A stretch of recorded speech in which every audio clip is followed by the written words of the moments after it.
और इस वक्त एक बड़ी खबर आपको राजधानी रांची से बताते हैं। झारखंड के 32 बच्चों का रेस्क्यू किया गया। आसनसोल रेलवे स्टेशन पर ये किया गया है। सभी नाबालिग झारखंड के देवघर के रहने वाले हैं। जानकारी के अनुसार सभी बच्चों को मानव तस्कर झारखंड से चेन्नई ले जाने की योजना बना रहे थे। चाइल्ड राइट्स फाउंडेशन रांची और जस्ट राइट्स की सूचना पर यह कार्रवाई की गई है। पूरे मामले की जांच कर रही है फिलहाल पुलिस।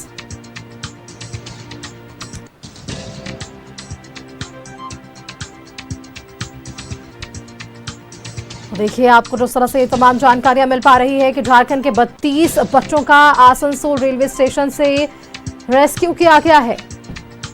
सभी नाबालिग हैं।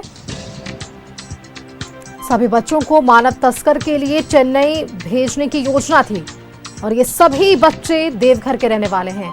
ये बड़ा सवाल यहां पर उठता है कि आखिरकार वो कौन है मानव तस्कर जो इतनी बड़ी तादाद में बच्चों का तस्करी कर रहे हैं। एक नहीं, दो नहीं, 10 नहीं, 20 नहीं, 30 से ज्यादा बच्चे हैं जिनकी तस्करी की इनकी योजना और आसनसोल तक पहुंच गए। 32 बच्चों का ये रेस्क्यू किया गया है। चाइल्ड राइट्स फाउंडेशन और रांची जस्ट राइट्स की सूचना पर यह कार्रवाई देखने को मिली है।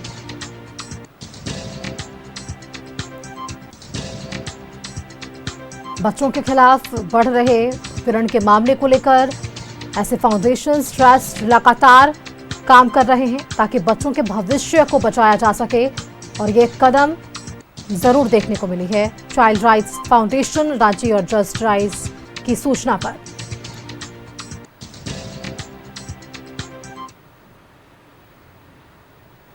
रांची संवाददाता मोहम्मद इमरान हमारे साथ जुड़ रहे हैं। इमरान का एक बार रुख कर लेते हैं। इमरान, देखिए, बच्चों के भविष्य के साथ खिलवाड़ ना हो, इसे लेकर लगातार ऐसे संगठन या संस्थान, चाइल्ड राइट्स फाउंडेशन, तमाम जो ऐसे लोग हैं वो काम करते नजर आते हैं और आप देखिए इन सबके बीच ये बड़ी कामयाबी जरूर मानी जाएगी। एक दो बच्चे नहीं है, 30 से ज्यादा बच्चे, 32 बच्चे, जो कि सभी बच्चे देवघर के और यहाँ आसनसोल स्टेशन से इनका रेस्क्यू। यहाँ सवाल ये बड़ा हो जाता है इमरान कि आखिरकार इतनी बड़ी संख्या में बच्चों की तस्करी किस मंशा के साथ और इसके पीछे का तस्कर कौन? देखिए, झारखंड में मानव तस्करी जो है वो नई बात नहीं है और ऐसे में अलग अलग तरीके से अलग अलग गिरोहों के द्वारा जो है इन बच्चों को झारखंड से निकाल करके दिल्ली, चेन्नई, मुंबई सहित कई महानगरों पर इन बच्चों को काम पे लगा दिया जाता है और वहाँ पर बाल मजदूरी कराई जाती है। इसी तरह की सूचना जब संगठन को मिली, कई एनजीओ को मिली, तो इसके बाद तमाम एनजीओ की जो टीमें थी उसने न सिर्फ घेराबंदी की बल्कि बच्चों से जुड़ी जो जानकारियाँ थी उन जानकारियों को खंगालते हुए आसनसोल रेलवे स्टेशन के प्रशासन से, रेलवे प्रबंधक से संपर्क साधा और सभी बच्चों को रेस्क्यू करा गया। सबसे बड़ी बात यह है कि अमूमन इतनी बड़ी संख्या में जब आप बच्चों को लेकर के जा रहे हैं, जो पूर्व में जो केस स्टडीज जो दिखाई दे रही थी उसमें सभी बच्चों को जो है वो रिजर्वेशन के जरिए अलग अलग बोगी में बैठाया जाता है, लेकिन इस बार जो है वो सीधे तौर से जनरल बोगी में लेकर जाया जा रहा है ताकि किसी को शक ना हो और सभी को अलग अलग जगहों पर बैठाया जा रहे थे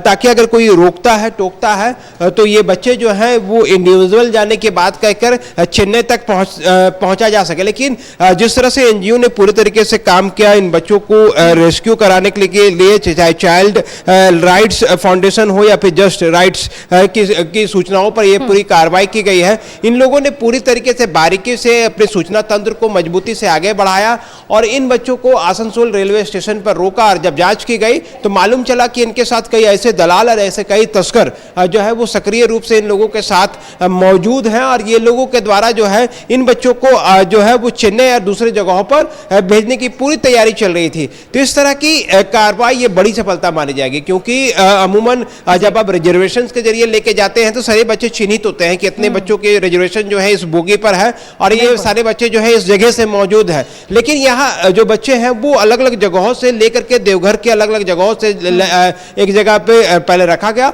और उसके बाद इन तमाम बच्चों को जो है रेलवे स्टेशन लाया गया और सभी को जनरल बोगी में सफर कराने की रणनीति तैयार की गई। लेकिन तारीफ करनी होगी एनजीओज की जो बच्चों को लेकर के लगातार काम करते हैं। इन लोगों ने न सिर्फ बच्चों को चिन्हित करने का पहले काम किया बल्कि जैसे ही देवघर से रेल जो है ट्रेन जो है वो आसनसोल पहुंची वहां पर इन बच्चों को रेस्क्यू कराया गया, ट्रेन को रोकवाया गया और तमाम बच्चों को वापस जो है रेस्क्यू करके अब फिलहाल रेलवे प्रबंधक और जो झारखंड के जो अन्य अधिकारी हैं तमाम लोग जो हैं पूरे मामले को लेकर के जांच कर रहे हैं। जो तस्कर हैं उनसे पूछताछ भी की जा रही है और सभी बच्चों को सुरक्षित झारखंड ला करके देवघर में इन लोगों के शेल्टर जो है वह कराई जाएगी, ताकि फिर से इन बच्चों को कोई तस्करी या फिर किसी तरह के मूवमेंट्स जो है वह नहीं करा पाए। क्योंकि अमूमन नौकरी दिलाने के नाम पर इन बच्चों को जब दूसरे जगहों पर ले जाया जाता है तो यहाँ पर ले जाने के बाद जो है इनके साथ शोषण और बाल मजदूरी दोनों तरह की चीजें जो है वहां पर की जाती है, जिनसे इनके अपने कार्यशैली और विकास पर जो है वो बुरा प्रभाव पड़ता है। इस तरह की कार्रवाई जो है वो बड़ी मानी जा रही है। 32 बच्चों को रेस्क्यू किया गया है। तमाम पहलुओं को अगर हम बारीकियों से समझें तो अपने आप में ये एक बड़ी कार्रवाई है और इसकी सराहना करना बेहद जरूरी है। बहुत बहुत शुक्रिया इमरान आपका हमारे साथ जुड़ने के लिए, तमाम जानकारियां इस खबर पर हमारे दर्शकों तक साझा करने के लिए।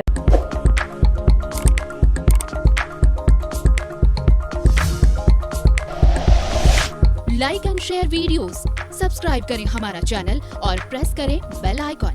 न्यूज़ 11 भारत, सच है तो दिखेगा।